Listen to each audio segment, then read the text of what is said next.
Hello, my name is Yubo Li.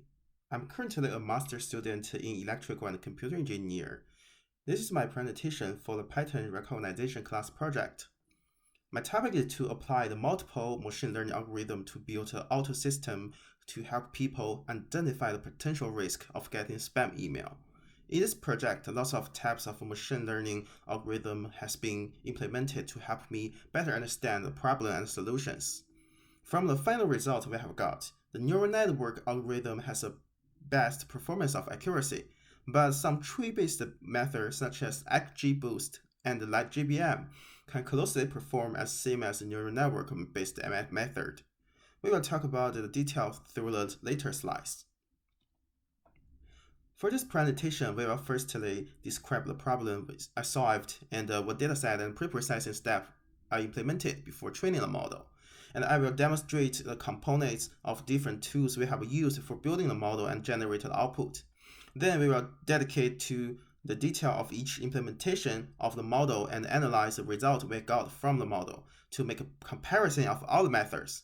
So at the very last, we will demonstrate a small demo of how this code to be implemented and how the model predicts the spam and non-spam email and also its performance. So the problem we're solving is to implement the auto system that can identify the different emails and correctly classify the emails into spam and non-spam groups.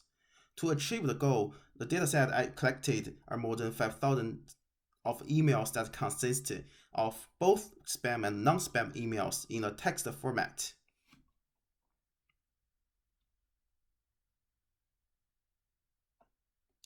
The tool we have used to complete this project is at first, all the code is written by Python programming language on the Jupyter Notebook. And the most useful library that we have used is sklearn, which provides lots of classical machine learning models. We also apply the PyTorch framework to help us build the fully connected neural network and training the final model. The first challenge of the pre-processing step is to convert the text information into a numeric-based dataset.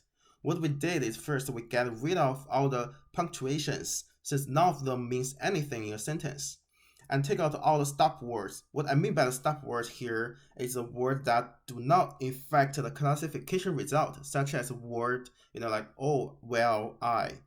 So the second step is to go through all emails and create a container that stores all the distinct words that appear in the email. The purpose of this step is to build a table to help us convert a dataset from text information to a vector. For instance, if we have a sentence that contains a word in table entry for this dataset, the appeared words will fill out the corresponding entries by its frequency. And for the words that not appear in this dataset, we will fill out the entry with zero. Literally, all the dataset has been converted into a vector with more than 8,000 dimensionality, which represents we totally have 8,000 of distinct words in the email. And all the dataset has been split into training dataset and test dataset with the ratio of 8:2. So after the pre-processing step, the first algorithm is called k-nearest neighbors, which we can explain this algorithm like you will belong to the group of whom you are similar with. So the idea is to go through all the dataset and find the k dataset, where the k dataset is the closest dataset to the test data. The advantage of KNN is we do not need to train a model.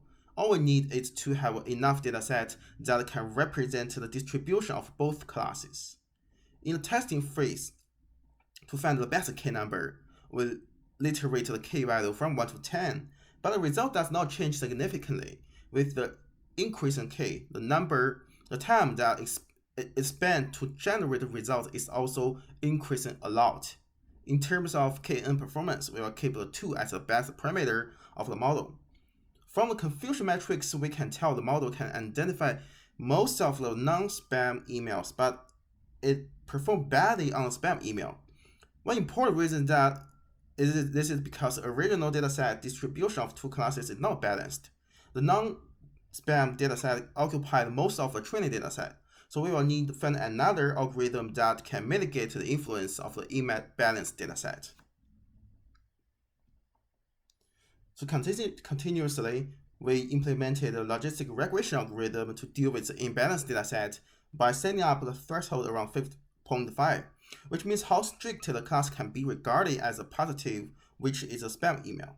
From a confusion matrix, we can easily find a little bit of improvement compared to the KN method in terms of accuracy, especially the model performance better for the spam email, but it still cannot completely solve the imbalance problem, so we decided to try the tree-based method to find a solution.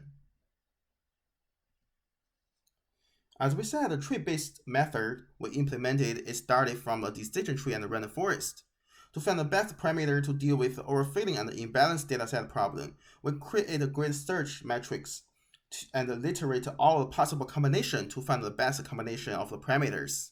For the core parameters such as max depth, max features, after finding the best parameter for decision tree, we implemented the random forest and keep the best parameter for the single tree. So additionally, we apply the bootstrapping and we focus on the parameter is called class weight that controls the influence of the classes when we have an imbalanced dataset. We set up the grid matrix with multiple numbers and figure out the best value for the class weight parameter should be observing the ratio of the number of two classes, which is 1 to 6. When we look at the confusion matrix for both decision tree and the random forest, the result is a little bit different to my expectation, since the decision tree is performing relatively better than the random forest on the test data. The most possible reason is that the data contains not too much outliers. They are all observe the distribution of the classes. So when we implement the random forest, the model will more or less underfitting. To continue explore the dataset, we implemented XGBoost and LetJBM, since we expected the boosting method in this case can have a better prediction since the dataset is a more complex vector with more than 8,000 features. As same as the previous tree-based algorithms, I also created a grid search matrix to find the best parameter for the XGBoost and LetJBM. But in this method, I paid more attention to the imbalanced dataset problem. I gave a range of parameters. And so the parameter called the scale post weight, which can change the influence of two classes based on the ratio. So the range I gave them is from less than 0.1 to 10, which is with a step of 0.3. The reason why I'm doing this is because even though we already know the real ratio of the two classes, but the best value needs to be figured out in practice since the theory may be different to a practice. After experiments of a different combination, the best value for the scale post-weight parameter is 0.3, which is slightly different to the ratio of two classes. As we said before, we should find the best parameter based on the result instead of intuition. From the confusion matrix, we can tell the performance is significantly better than the other algorithms, and the most important part is for each of the steps, we have a deep interpretation for the model, which means we understand how the model predicts a result and adjust the parameters based on our understanding. But in order to compare the neural network to those tree-based methods, the classical machine learning algorithms, we implemented a fully connected neural network and to generate a different result. The neural network we implemented is based on a torch framework, which we started with a simple 3-layer neural network. But as we expected, the 3 neural network is a little bit simple to fit our dataset because of the complexity of the dataset. So we kept increasing the layer of the neural network to fit closer to the data, and also adjust the number of the neuron in each hidden layer. Based on the experiments, when we increase the layer to 6, the number of the neuron more than 512. The model will completely overfitting the training data, even though we apply the regularization for the loss function and adjust the learning rate. The performance is still not as good as we expected. So I decrease the layer to 4 and 5 and decrease the neuron to 256, and implement both model of 4 and 5 layers. which indicate the have a similar performance. Consider the complexity of computation. The final model consists of the four fully connected layer with a ReLU in the hidden layer. Each of the layer has 256 neurons, and the output will be applied the sigma function to generate the probability of belonging to the positive class. From a confusion matrix, we can roughly see the neural network contains the highest accuracy. And now I'm gonna start showing my code and how those models work. So here is in the Jupyter Notebook environment. The first step, as I talked about, we just import all the libraries we need, all different models we're going to apply, and read the original data set. And then we're going to pre-precise the data from text format to the vector. And here is a demo of the pre-processing, that how we're going to convert the text format to the vector. And then we split our dataset to training and test dataset. And the first algorithm, as we talk about the KNN, we just iterate the k number from 1 to 10. And the best number, we decided to use 2 as the best number. And here's the performance and the confusion metrics, which indicate it's really perform really bad based on the F1 score. So that's the reason why we continuously implement logistic regression. It's getting a little bit better, but still it's not focused on the imbalanced dataset.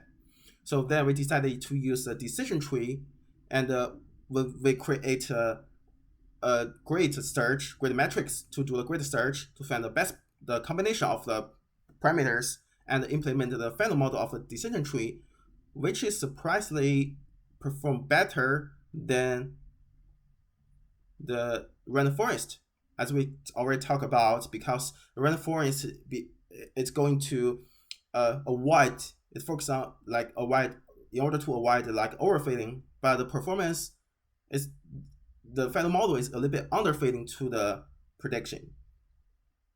So then we implemented XGBoost. Also, we apply the techniques of grid metrics and doing grid search and find the best combination of the parameters, and we can tell the performance of the XGBoost is a little bit better than the random forest, but still a little bit similar to the random forest. So we implement the LegGBM that can perform much better in terms of accuracy and F1 score. If you go back to look at one of the tree in the XGBoost, we can just go through all the nodes and leaves, and to understand how these trees be built. And each node on the tree represent the feature, the number of the feature in the vector. And very last, this is how we were going to implement the neural network by using the Torch framework. And we create a fully connected neural network and train the data set and make a prediction. And from confusion metrics, we can tell that the accuracy is 98%. And the F1 score is really the highest compared to those other like classical machine learning algorithms.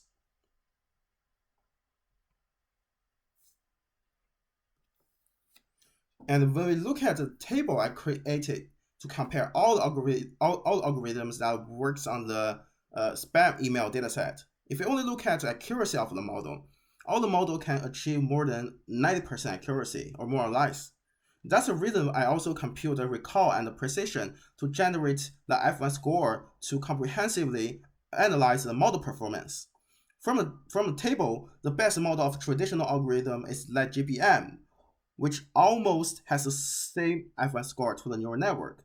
But for neural network, the whole process of optimization and find the best parameter is just like the black box, which is not controllable as traditional algorithms.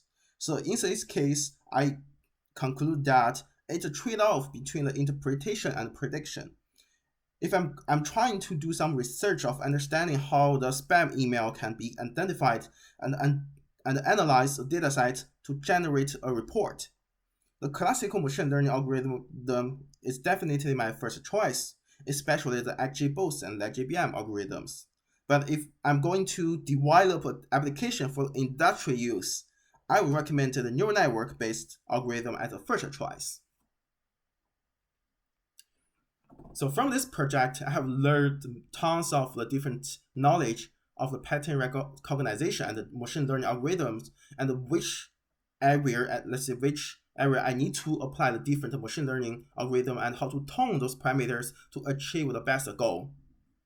Thank you very much. This is my presentation.